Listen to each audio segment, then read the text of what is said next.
Bachelor of Engineering, Bachelor of Agriculture, Pharmacy, Law, Nursing, name it, whatever you have. You have to make them be in a multidisciplinary manner. And that is the reason that multidisciplinarity has not come in the report of the committee and in the policy due to the whims and fancies of the committee, but because the nature of that knowledge itself demands that our students understand that there is interdisciplinarity, there is integration of disciplines, integration and holistic learning. That is the way in which we should take forward undergraduate education. Now, one philosophical aspect.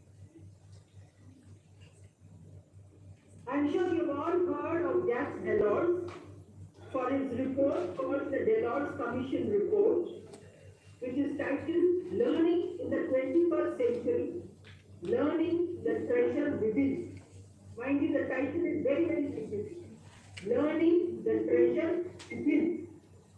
And clearly, that Delors in that report states, learning is not a unidirectional activity. Learning is a multidimensional activity and four critical pillars. Learning to know, which is the cognitive part of it, the knowledge dissemination. Learning to do, the skills, the practical part of it, the experiential part. Learning to live with others and to live together is the part of coexistence.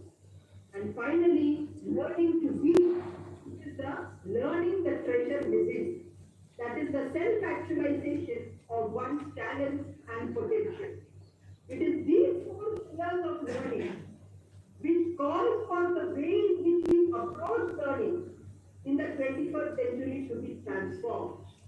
And that is why the NEP 2050 is a transformative policy which is not making tinkering changes, but is transforming the way in which teaching learning will take place, transform the way in which institutions approach teaching learning paradigm, transform the way in which curricular choices will be made, and transform the manner in which faculty as the change maker and the agents of change will bring about all these desired transformations.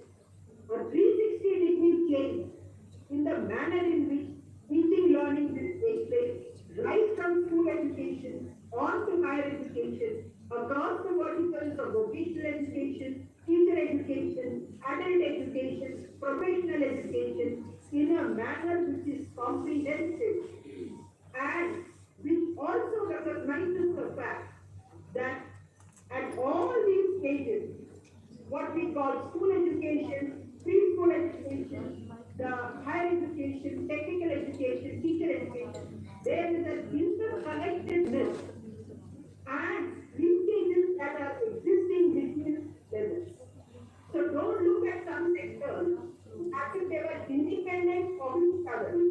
Rather, look at it as if they were one trajectory of learning, and that trajectory of learning starting from age 3, going on across the school education in a new curricular paradigm, which we have called the 5 plus 3 plus 3 plus 4 stage, then going on to higher education, which embeds within itself professional and technical education, as well as looking at cross-cutting themes of technology in education, research in education, vocationalization of education, teacher education, and so on.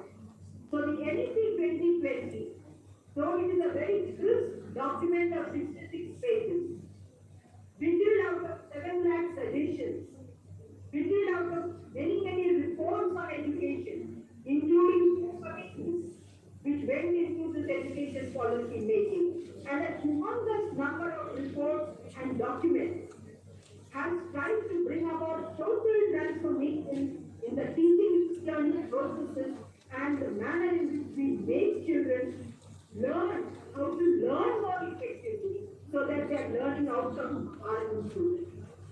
Now, the policy has 22 cardinal principles, and I urge every one of you attending this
100 students or all that 40 students are one set of students. They are all different, unique, with multiple talents, with multiple competencies, with multiple levels of aspiration, and therefore customization to the individual requirements is what is the need of the 21st century learner. And that, my dear, is a huge challenge, because we are so structured in the way that we look at students as if they were one monolith, not understanding that it is not one monolith, and that if there are 60 students in the class, 60 of them are unique in their own way. And if you want to have such a kind of an education system, you must recognize the principles of flexibility. Flexibility in individual choices, flexibility in curricular choices, flexibility in the manner of teaching and learning, and flexibility in the manner you assess the student, including the flexibility in the language choices and therefore the principles of multilingualism.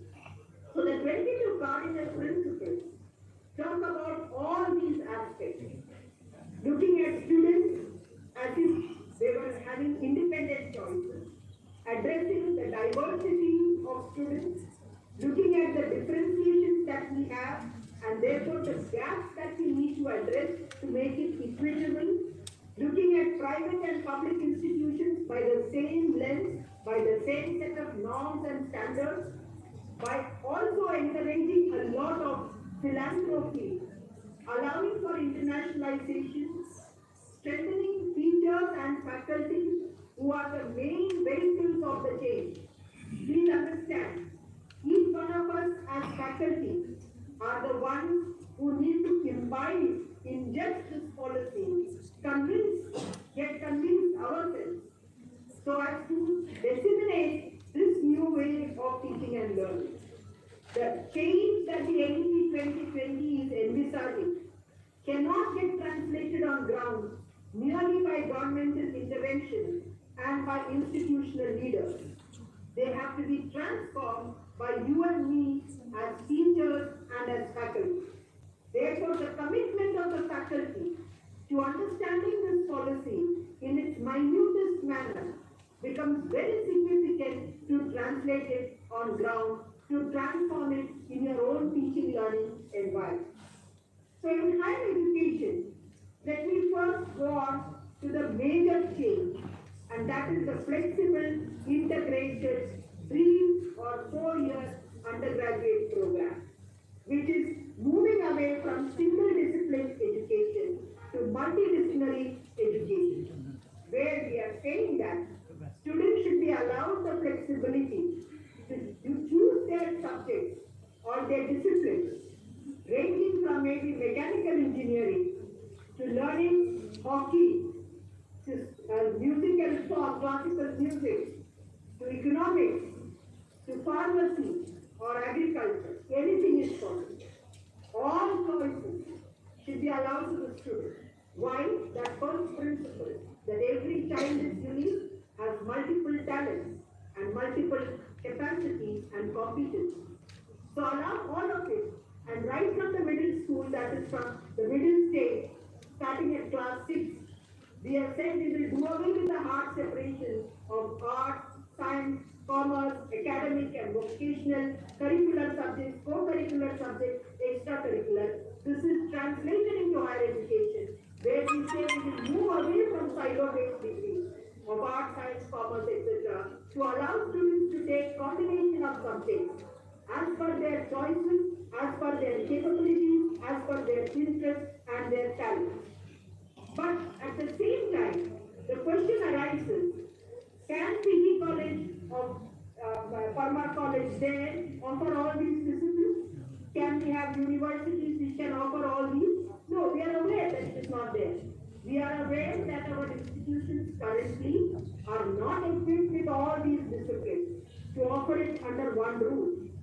Therefore, the policy envisages higher education institutional clusters where academic arrangements are made among institutions, coming together, where a student admits themselves to X institution is allowed the freedom to choose credits from other institutions in and around in the same geographical area, or take it to open and distance learning mode, or take it as a MOOC course offered to the Swayam platform.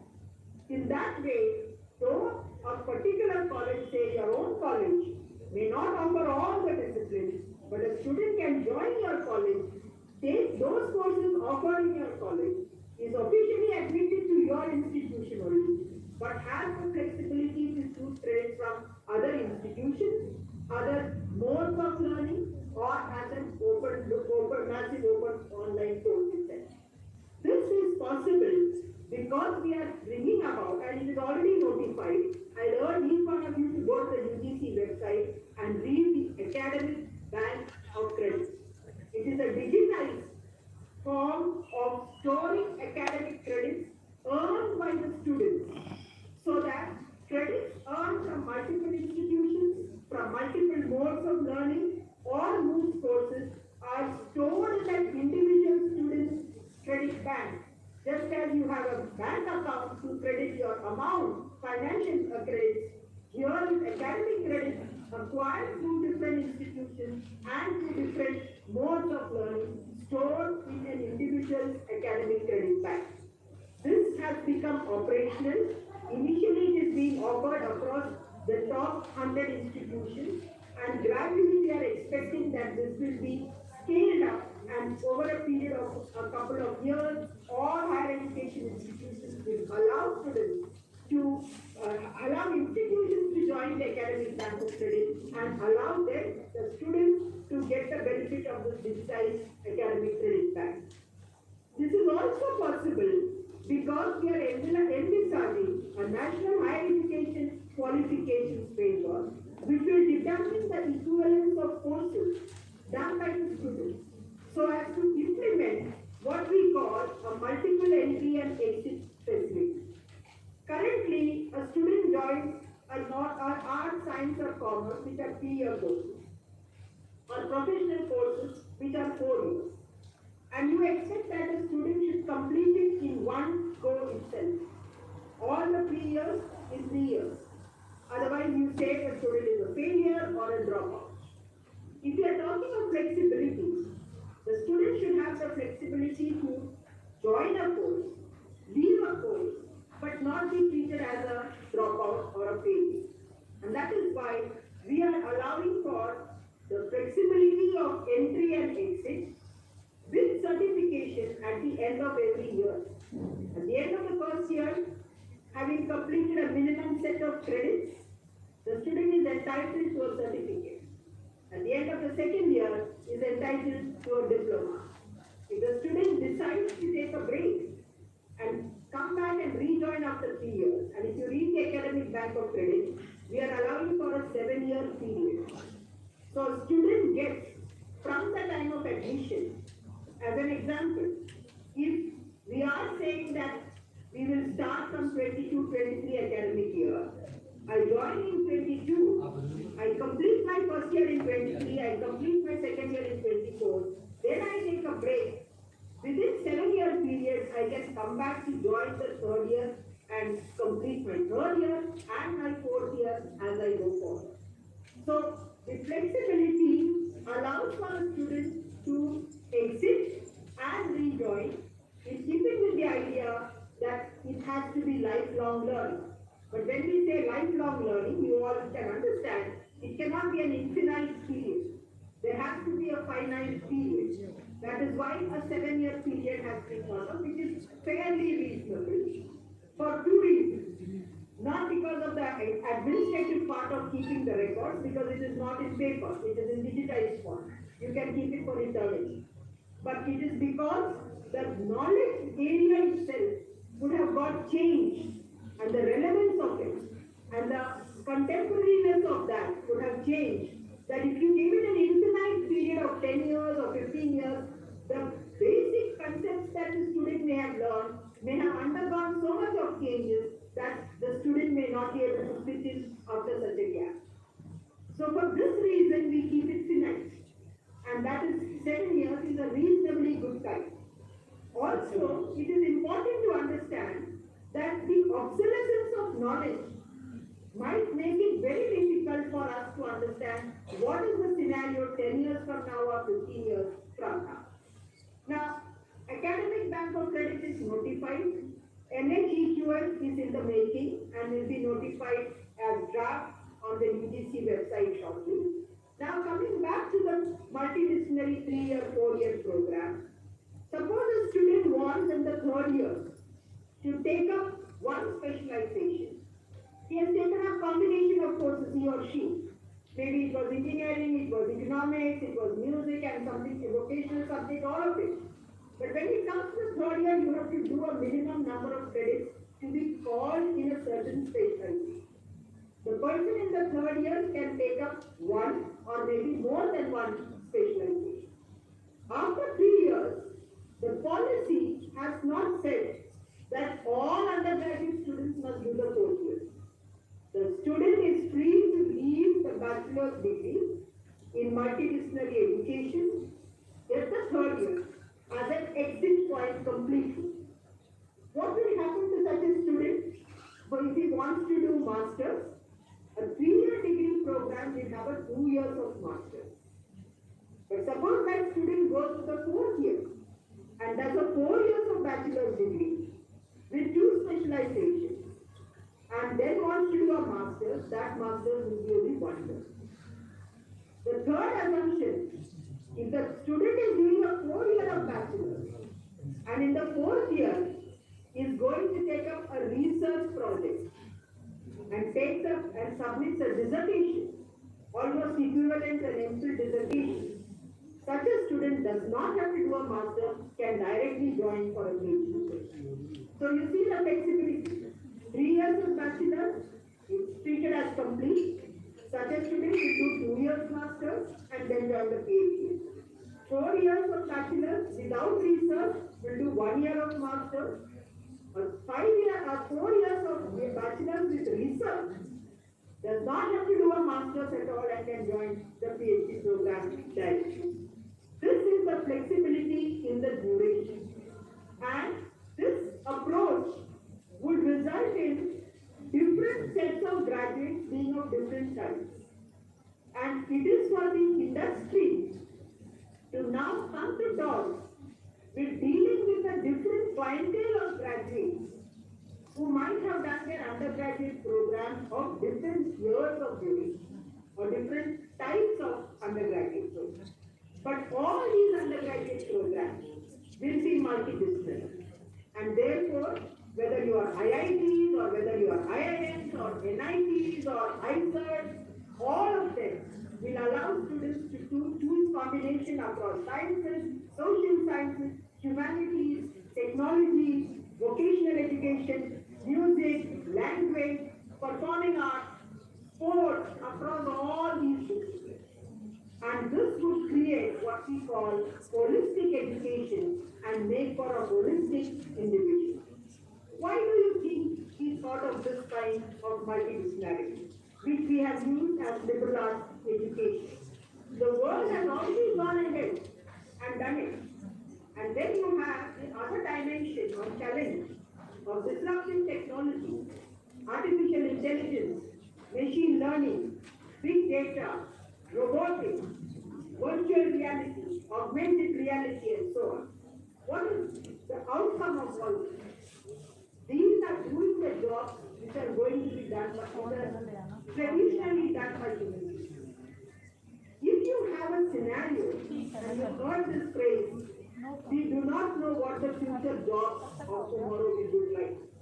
Because many of these are going to be done by machine learning. Many of these are going to be done by artificial intelligence. If you have a student who has learned in only one discipline, and that discipline has metamorphosed to such an extent that there are no jobs relevant to that discipline, you are actually equipping a student to look at the brief future of remaining jobless altogether. By giving students multidisciplinary exposure, it's not a jack of all trades, but a knowledge of so many things. The student can reinvent depending upon the changing demands of the economy. And the same job, even if it is mechanical engineering, for that matter. This mechanical engineering may be done quite differently when machines start doing that exercise or robots start doing it. So even if you are learning medicine and you are not equipped for robotic surgery, you are outdated as a surgeon in a given field.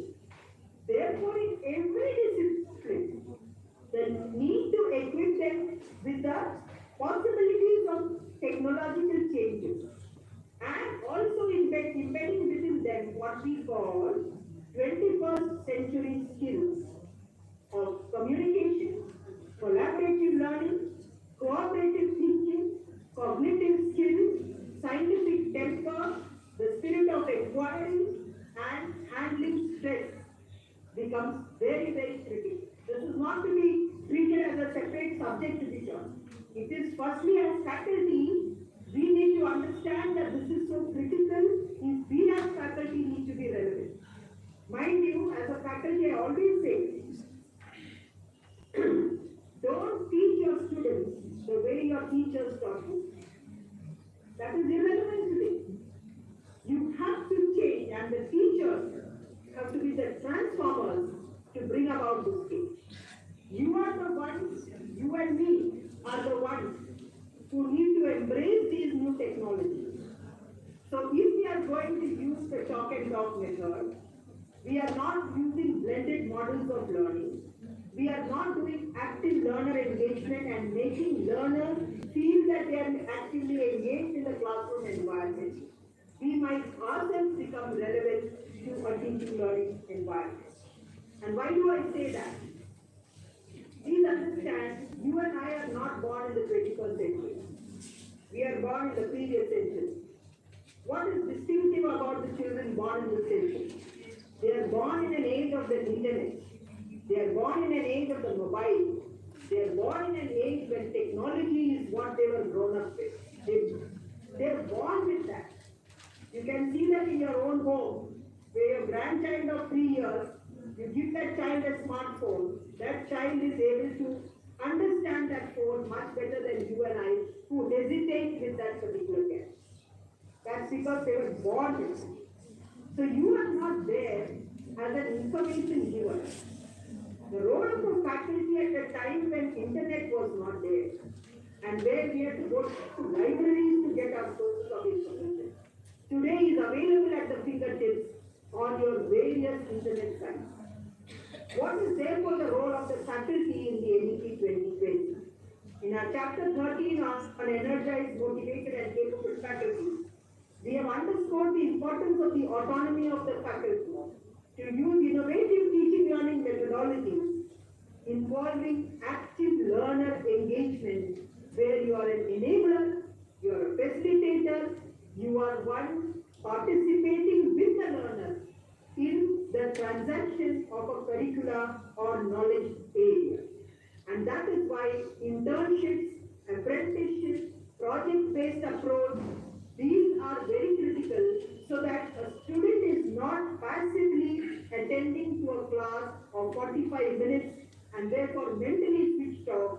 Rather, the student has to be asked to engage with that curricula in flipped classrooms, in gamification, in many other ways by which they feel that they are actively involved with you as a faculty in a transaction of a curriculum. That is why the role of the faculty as far as NEP 2020 and the role of the teacher in the school education has been totally transformed to new approaches to teaching learning, using innovative methodologies of flipped classrooms and many other ways, and providing continuous professional development to teachers so that they can engage in these new dimensions of teaching learning. So the policy talks about having continuous professional development, providing leadership development, providing in-service training programs, and also said that while we give autonomy to the faculty, we also make them accountable through a tenure track system which does not give you on a time scale promotions which work in a taken for granted manner. And therefore performance appraisals will be more stringent because you need to perform to show that, unlike in school education, where the learning outcomes of students students are directly related to the performance of teachers. In higher education, we have not related higher education students' learning outcomes to the performance of the teachers. Ask ourselves the question, where is my class of 1994? Do we know where they are? Do we know where our students of 2013 were? We are not tracking them down. And do we not have a responsibility knowing whether what I taught in a class of economics or physics or chemistry, where are these students and what are they doing? This is the kind of commitment and responsibility that we are calling for among the faculty. And if you have to do that, you need to bridge the gap. And please mind you, an 18-year-old student coming to us in higher education is not coming there just to acquire a degree. We must credit that student. That student also has a certain focus. Why? Because 18 is a very important year for us. That is the time when they have the right to vote. They decide the government of the day. Such a person who has the right to decide who is going to form the government of the day by electing his public representative or her public representative is also to be given the credit for making focused decisions. And we as teachers must be facilitators and enablers who will help learners to learn in a more effective manner. Learning how to learn is the shift in NEP 2020.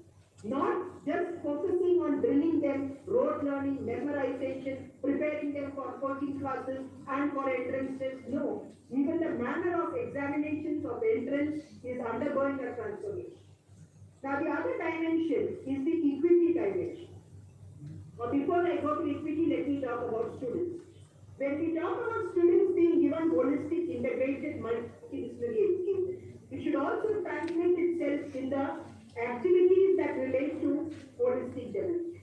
Therefore, we want the campuses and the educational institutions in higher education to become vibrant places where there are lots of activities, cultural activities, eco clubs, debating clubs, so many other spaces for children to participate in many aspects that call for holistic participation.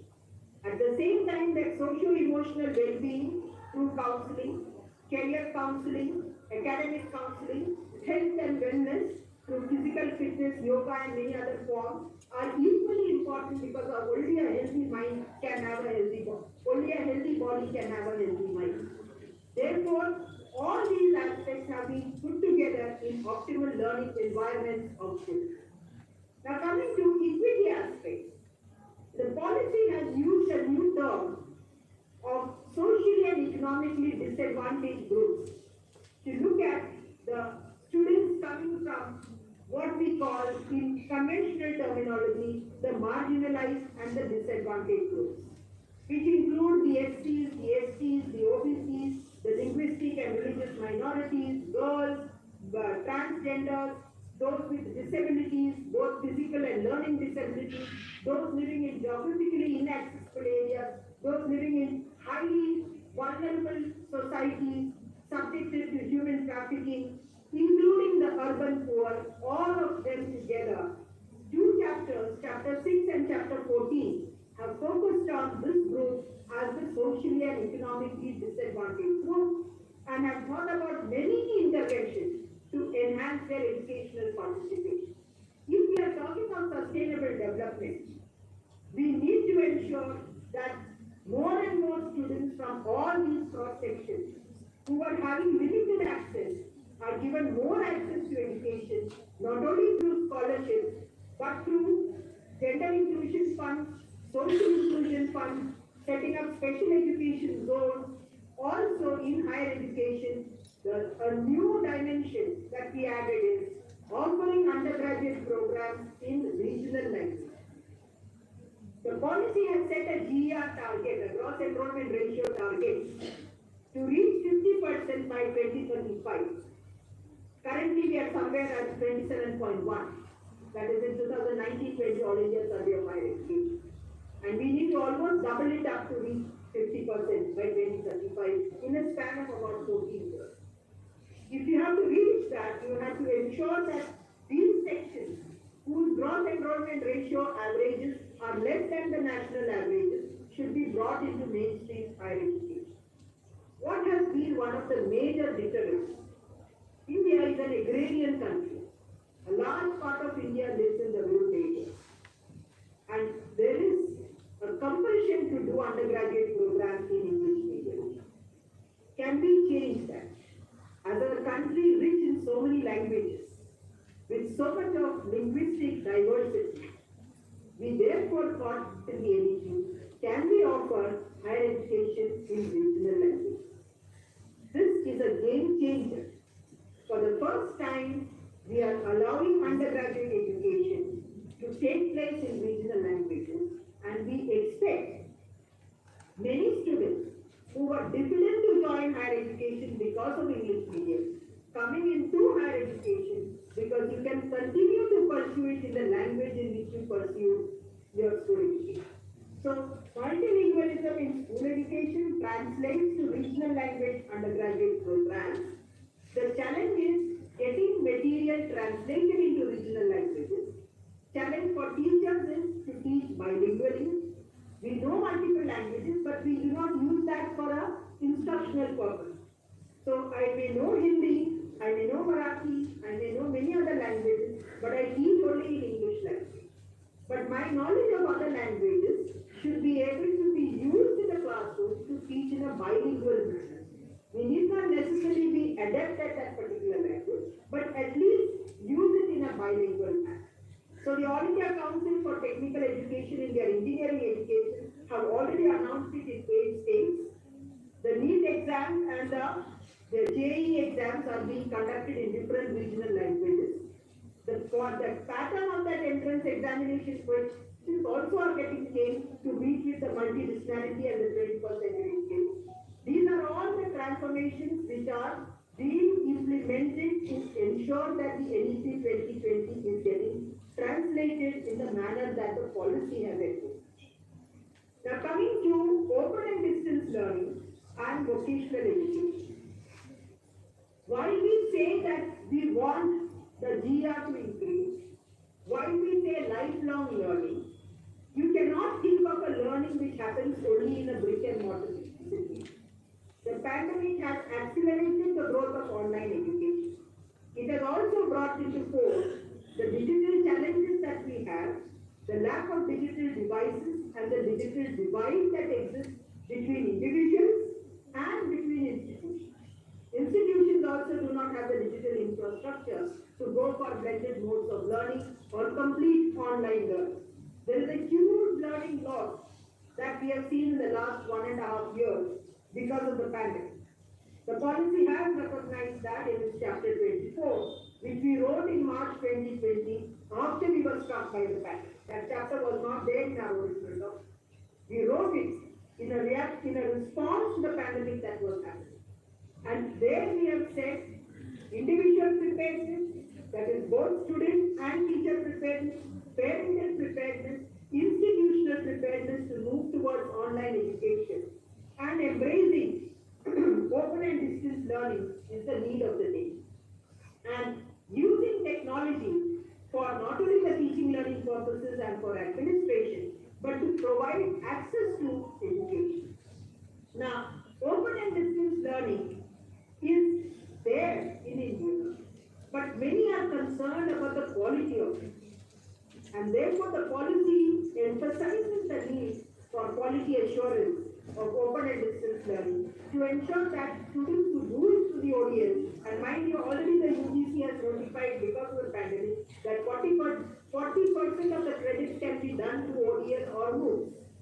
If you have 40% of the students' credits can be done to ODS or online, the quality of those programs must be of equal standard, if not of a better quality than the regular face-to-face education. And that, of course, requires a lot of effort by those institutions offering ODS. And we would also like to see ODS being used both for teacher education and for vocational education from other disciplines that they are not touching at the moment. The vocationalization of education, currently in the BWOC program, requires a multidisciplinarity and therefore integration of disciplines. Now coming to the internationalization of higher education. We are talking about faculty mobility, student mobility, universities to set up campuses here and vice versa. On the UGC website, have a look at the draft guidelines for joint degrees, dual degrees, and twinning programs, which is a reflection of the NEP's requirement of internationalization. Institutions are encouraged, HEIs are encouraged to offer or set up international students' offices so as to have a one-stop point for students coming in from other countries. Facilitate that kind of mobility of both faculty and students, internationalizing them across countries.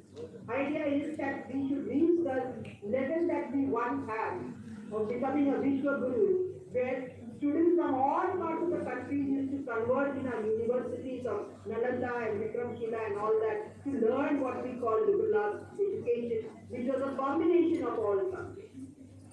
Now, that starting of new campuses for foreign universities which were legislation mentioned, and we do expect that to take some time because it has to come like a bill.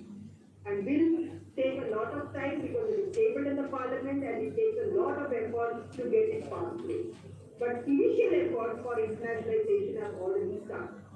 And I would look at even your institutions to attract students coming from other countries to learn what might be local specific knowledge that is unique to your area. And that I must repeat that as a point.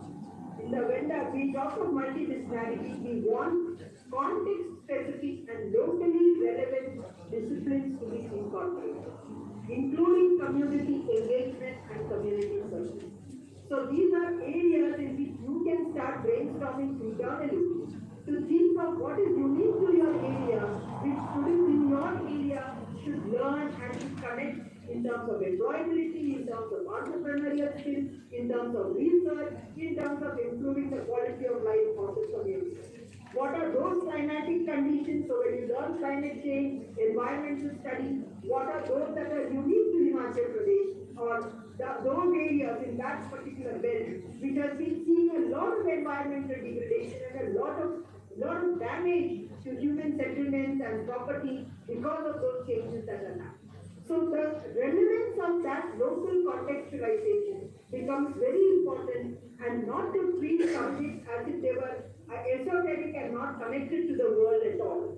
You must be able to bring about the disconnect that is there between society, community and higher education, the disconnect between teaching and research, the disconnect between the world of education and the world of work. These three have to be broken and brought together within the classroom environment. And that is also an idea of integrated holistic education. The NEP 2020 has also put a great premium on entrepreneurial education, setting up centers of excellence, including the National Research Foundation, which is an effort to integrate research and undergraduate education, promote interdisciplinary research, promote research in Indian knowledge systems, particularly promotion of Indian languages, and the NRF will be a better funding body so as to ensure that India as a country is recognized globally as having better research productivity.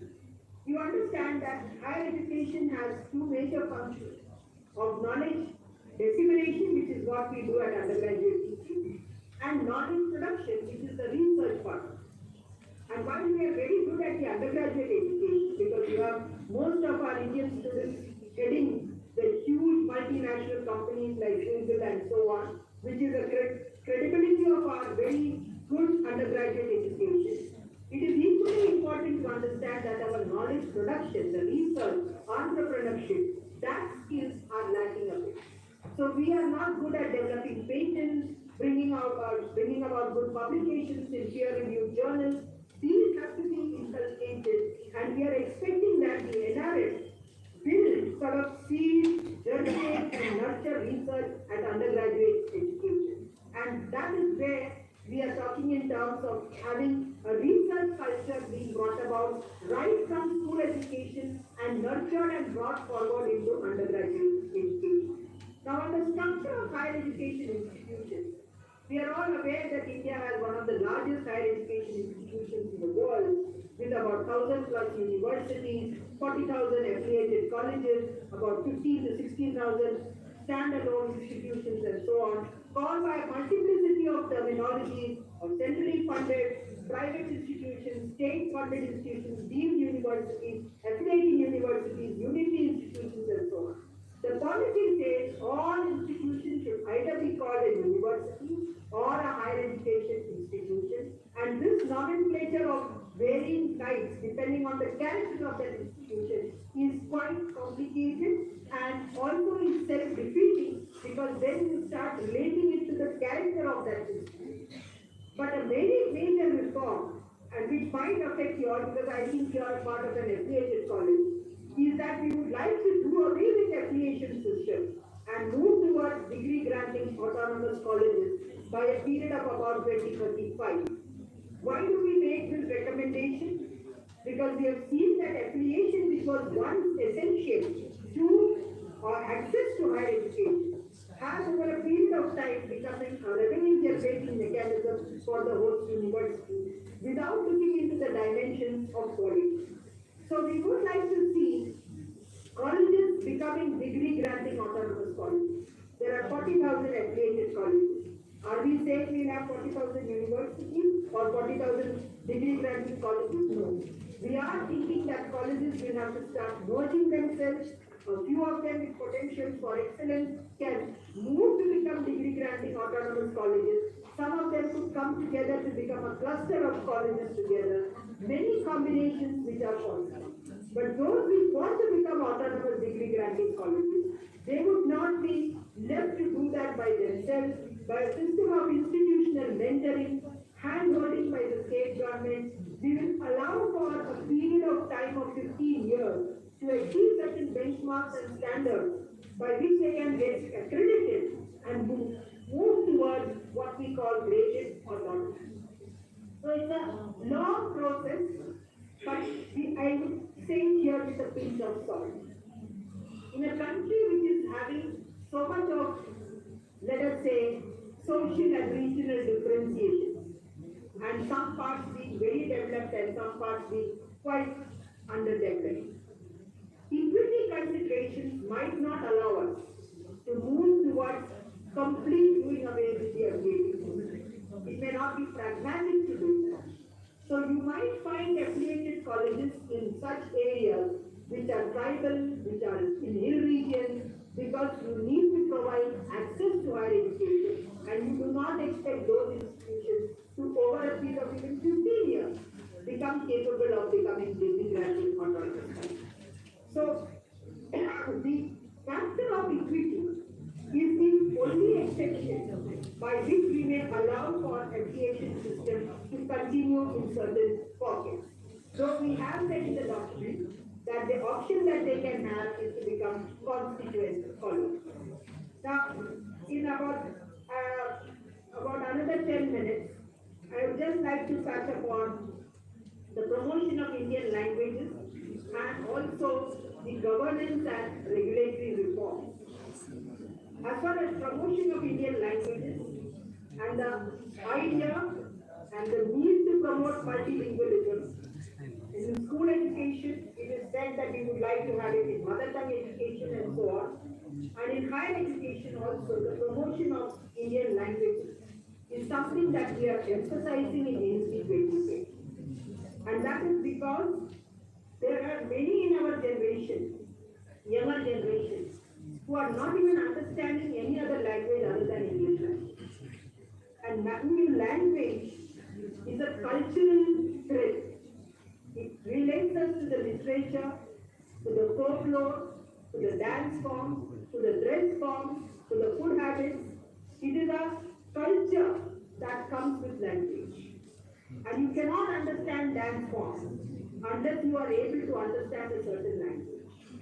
Therefore, we want higher education institutions to preserve, protect, and promote Indian languages, which have rich diversity.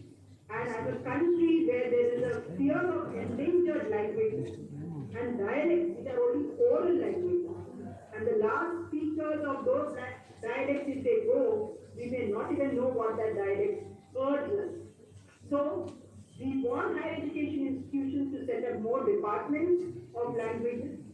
We are promoting setting up of more classical languages like Pali, Prakrit and Persian. We are also setting up an Indian Institute of Translation and Interpretation so as to promote translation of books.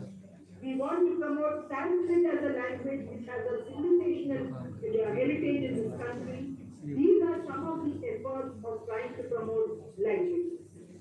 Now coming to the last segment, before I touch upon implementation of it, is the governance reforms and the regulatory reforms. Internal governance of higher education institutions. As of now, even as we speak, HEIs are autonomous institutions. You are having freedom to decide your curricula, the manner in which you conduct that curricula, and the manner in which you conduct the examination. But what the policy is saying is that the institutions must be able to move with anything by preparing an important document called the Institutional Development Plan. It is nothing but a strategic plan of action with short-term, medium-term and long-term action plans. What would you like your college, the Farmer College, to become? Do you want to become an autonomous degree granting college? Or do you want to become a part of a teaching university? And if you are wanting to become multidisciplinary, which new departments you want to create? What is your strength in your own area? Which are those gray areas and your shortcomings? It is like a SWOT analysis. And then setting a target as you see your institution going forward. But we would like this to be done not by an external agency, but by an internal body and a very strong governing body within the college or within a university, which will be what we call the empowered board of governance. So we would like to see every higher education institution, being a college or a university, having or setting up its own empowered board of governors, which will be a collegiate body representative of its own teachers, institutional heads, civil society, industry of experts, scientific community, parents, all of them coming together to create what we call self-governing autonomous body. So all HEIs will be self-governed by their own representative board of governors, not with governmental interference and not with bureaucratic interference, both political and bureaucratic. We would like them to be truly devoid of any political or administrative control, which does not mean that you are left free to do anything. You will be within the constitutional ambit and within the value systems that we follow. On the regulatory side, we have set a lot of structural changes, which is yet to see the light of the day. The four functions of regulation in higher education are one of standard setting, accreditation, funding, and regulation. When you see the UGC or the AICT, one looking at general education and the other looking at technical education, they are doing all these functions together. Funding, standard setting, that is academic standard setting, accreditation, and regulation, saying that this is right, that is wrong, you cannot do this is against the norms, and so on. Now, these four functions are independent functions. It should not be in the same body. It is like saying the legislature, the executive, and the judiciary, if they are in the same body, it is an over-concentration of power which can be misused. And there are conflicts of interest which will prevent that functioning in an effective manner.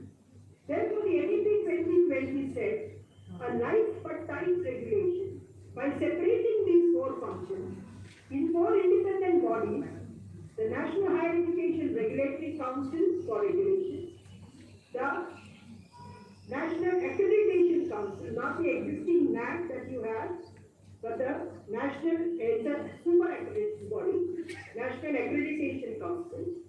Then, for funding, since UGC and AICT will not be there, a Higher Education Grants Council. And for standard setting, you will have professional standard setting bodies and a General Education Council. Four independent bodies, and to ensure that these four independent bodies do not have infighting, an umbrella structure called the Higher Education Commission of India is to be created like a superstructure, where these four independent bodies will function.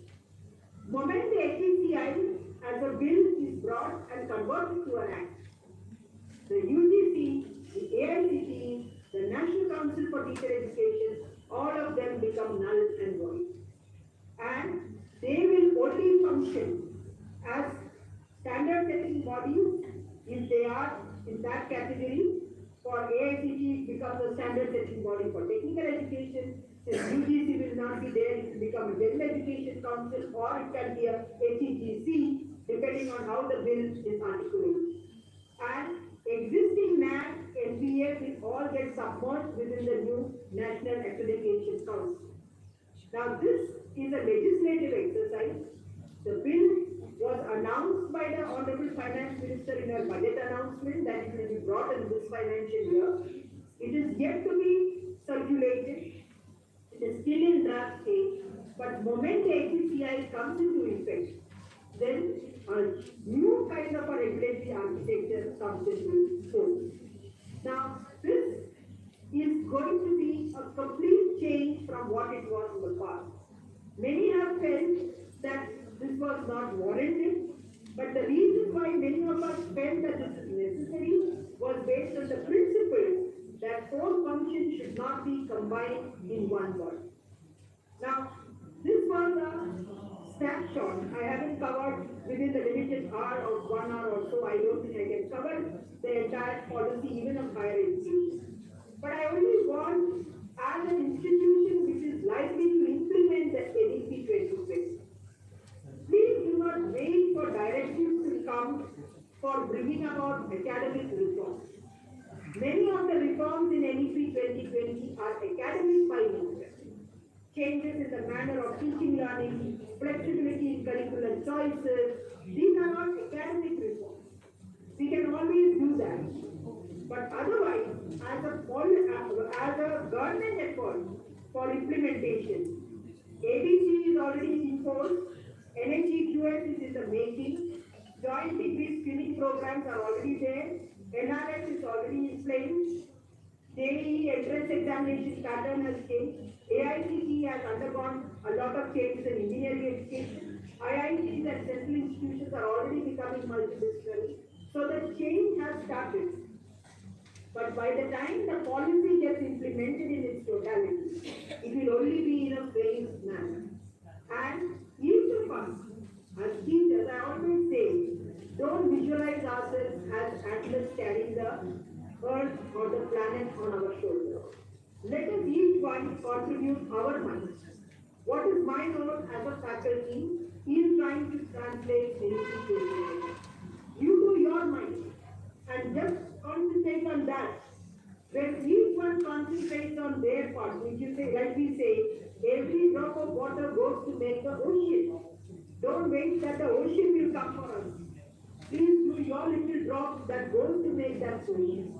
And as an institution, do internal brainstorming with all the stakeholders, yourselves, the students, the deans, the directors, the heads of the institution, the principals, and other members of the community, where you would like to see your college going forward. So the NEP 2020 is already there. As far as financing, it is a major concern, but we do expect that with private investment, corporate sector participation, alumni funding, and many other forms of funding, we hope that the resources will be made available. And even if they are not coming through budgetary allocations, there are many ways in which we can undertake activities through corporate sector participation and industry participation. Finally, I told urge that the NEP 2020 is a document we should own ourselves. Then only we will be convinced that these are the reforms that are necessary. No one is imposing it, and as a democratic exercise, it is done in the interest of ensuring that our students are equipped and empowered to meet with the challenges of tomorrow. Our teachers will also be equally empowered, and our higher education institutions will be globally recognized to meet what are the global standards of ranking and excellence. The NEP 2020 is a transformative document, an aspirational one, which touches the lives of each and every individual, and it is up to you and me as stakeholders to ensure that the NEP 2020 becomes a reality. I'm extremely privileged and thankful to Palmer College for having invited me to share this deliberation with you on the national education policy, which is in a certain way reimagining the way education will be going forward. Thank you very much, and I am extremely privileged and honored.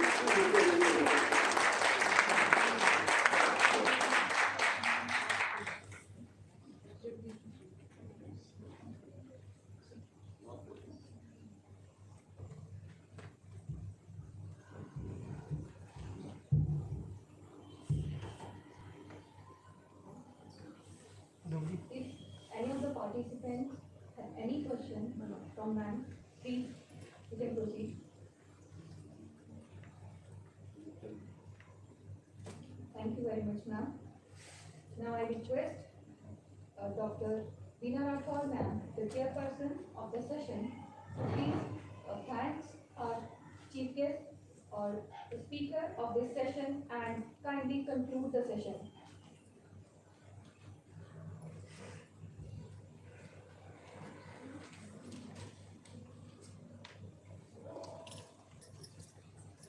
Thank you, ma'am. Just concluding your lecture, ma'am, it was wonderful, most elaborative and informative session. At the outset, she apprised about the diversity of the committee led by Kasturi Ranjan, the way it is formulated by taking into account each and every stakeholder in the country.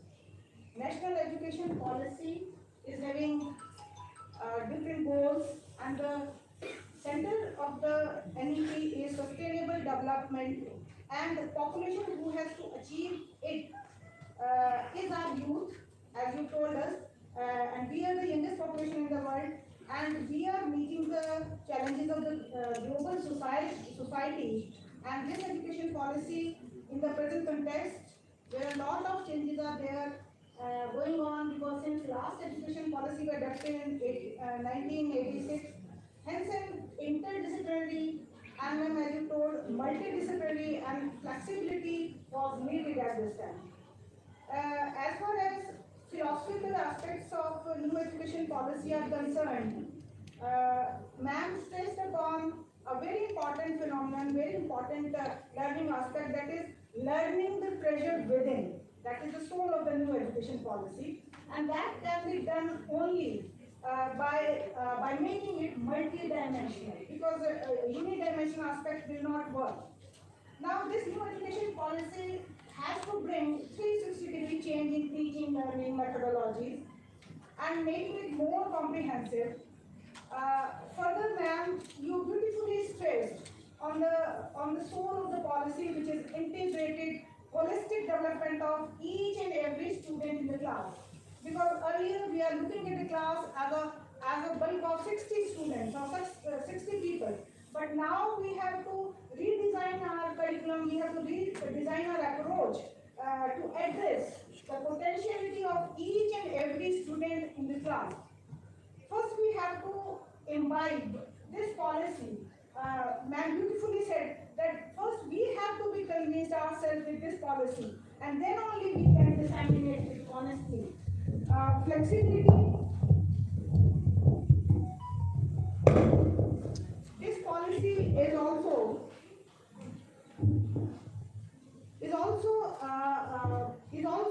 having a flexible and integrated 3 or 4 years of programs. As I also stressed, and this new education policy is also stressing upon, we can't have so many disciplines in one college. Hence, students they should be allowed to collect their credits from different institutes, or even online collection of credits should be allowed. As this policy is also stressing upon academic bank credit, which is already has been notified and will come soon. Here she also insisted, ma'am, beautifully you explained the multiple entry and exit, which I want to let you know, ma'am. HP government has already started working on it, on this aspect, and from 22-23 academic session, we are going to implement it. Process of syllabus and the framework formulation is of various departments is almost complete. So it's a wonderful concept in a new education policy to have a diverse type of course and program outcomes which are fitting into society, which is the need of the hour. She further stressed that in new education policy, our primary duty is to teach the students soft skills and life skills, and not only just educating them, as the role of teacher has changed from simply disseminating the information to active participatory learning system developers. She beautifully told that new education policy is there to make teachers more accountable towards their students. Because at this time, as she told, that we are not knowing where our batch of 2013 or 2015 has gone. What the students which have passed out in 2017 or 18, we are not knowing. So we have to be more accountable. Equity aspect, and beautifully new education policy also stressing upon, and you beautifully told that marginalized and underprivileged groups of society should be addressed, and they are really addressed in new education policy. This new education policy, ma'am, you also briefed that GER targets, which are very low, now has to be 50% by 2035, and finally, she also told that some of the foreign campuses are also, we are inviting into our country. Local contextualization is also important, because she told beautifully, because in Himachal Pradesh we are having our local concerns also. All states and all regions, they are having their local concerns. So new education policy is beautifully inducting all these aspects. Ma'am also stressed upon, and new education policy is also stressing upon on the education production, that is the more research aspects. Change of nomenclature is also needed. Like we are having so many kind of deemed universities, affiliating universities, and so many things. So autonomy, clustering, these are new terminologies has to be introduced. And finally, ma'am beautifully told that promotion of language and culture should be there and is there in national education policy, which we have to adopt, because it is soul of any human being. Without this, any creative learning or holistic development is not possible. Governance and regulatory reforms are beautifully explained by ma'am, because she told that in the policy, each and every institute has to frame strategic plans, short-term strategic plans and long-term strategic plans. Only then one education institute can come out with SWOT analysis, and that is very, very important in terms of disseminating our new concepts. Higher education centers, which we are here, should be empowered, should have empowered board of governances at all levels. Ma'am said that it is because every governing body has plus and minus points. So it should be light but tight. It's clearly said in new education policy, this should be light and tight, and higher education commission will be an umbrella, ma'am. As you told that it will have a different kind of funding aspects and regulation aspects. So thank you, ma'am. Thank you very much for your elaborative and very informative sessions. We are so thankful. And finally, ma'am, here in Himachal Pradesh, we ensure you that as an academicians of Himachal Pradesh, we will go by the spirit of the new education policy, and will definitely put our 100% to go with it. Thank you once again. Thank you very much, ma'am. Now, I also like to take this opportunity to thank our special guest speaker, Dr. Shakila P. Shamsu, on behalf of our entire organizing committee, participants and students who were captivated by our talk, ma'am. Thank you very much, ma'am, for sharing valuable insights about National Education Policy 2020. Your wise and enlightening words have inspired so many participants out here. Everyone present here was not only in awe of your knowledge, but also greatly impressed by your presenting style. It would be our immense pleasure to invite you once more to spread awareness about the subject in near future. Thank you very much, ma'am. Thank you.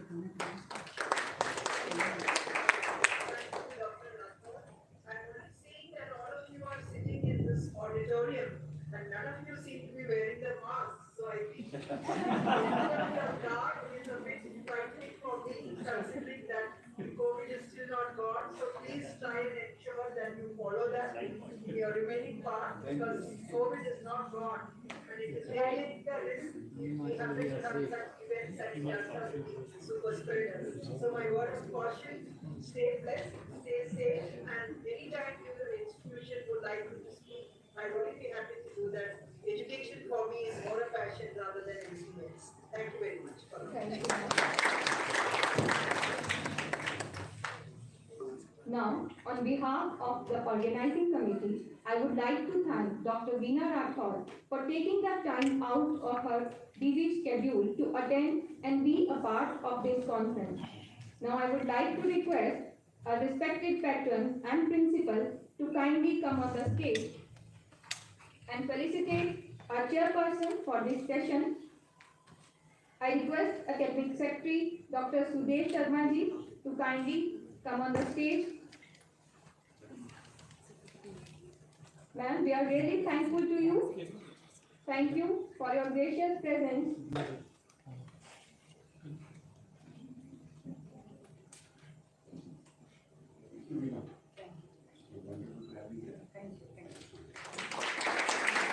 Thank you, ma'am. This memento is a token of our appreciation and affection. Thank you once again. Now, respected guests, invited speakers, and dear delegates, I would like to thank you all for being such a wonderful audience. Now we will be going downstairs for a quick tea break for 15 minutes only. We will meet for the oral presentations, because oral presentations in conference hall and in the VCA lab will start at 4:45. Please be there for the presentation.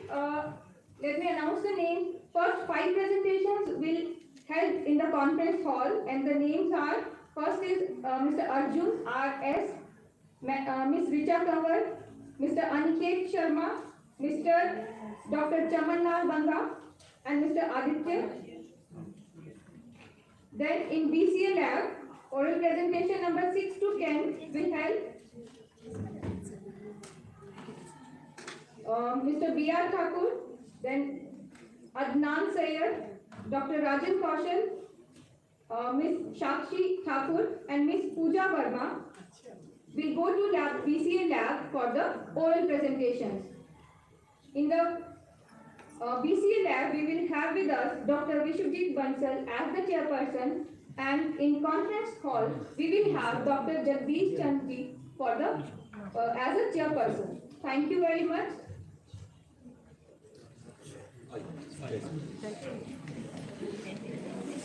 Thank you very much. And please be on time. Camera कौन सा है? We will meet बहुत at अच्छा camera है 4:45. इसका। कौन सा ये मॉडल?